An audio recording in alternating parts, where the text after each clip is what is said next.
My core practice is meditation. That's the biggest thing for me. I find with meditation, you can't lie to yourself, right? It's that place where you go where like what you want is what you want. When you're with yourself, there's no story that you tell to someone else about what you think that thing should look like or what it should be or similar. It's you just settling in to what's really going on, how you really feel, and what you're really seeking. So for myself, my meditation is three parts, and I start my day with it every day.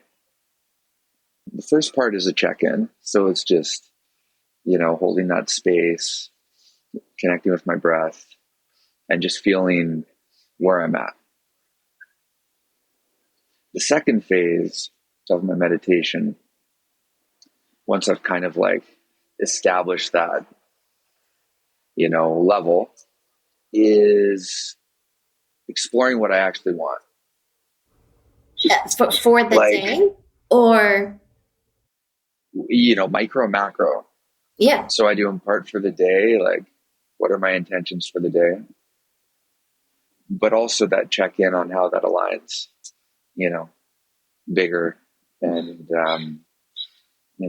over the vision for my life, right?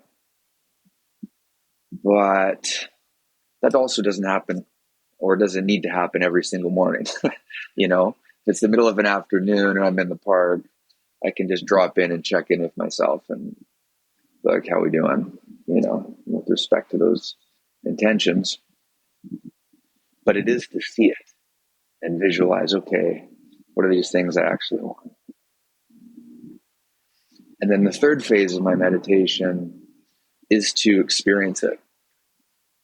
So I bring that energy into my body like it's already happened. This is how it feels. I'm doing the thing. These things are happening. That check is landed. That deal's closed, Yeah, we're at that event. Those people are here, whatever it is. That's a calibration for me.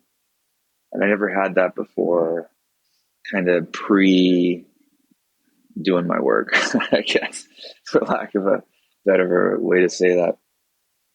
And since it's just been amazing and transformative. And if I don't have that pillar in my day, I do feel disconnected. I do feel much more not a source, not aligned, not clear. And I think and feel subsequently like I don't generate, and I don't create or I don't realize as much success as I do when I'm, committed and disciplined with this practice.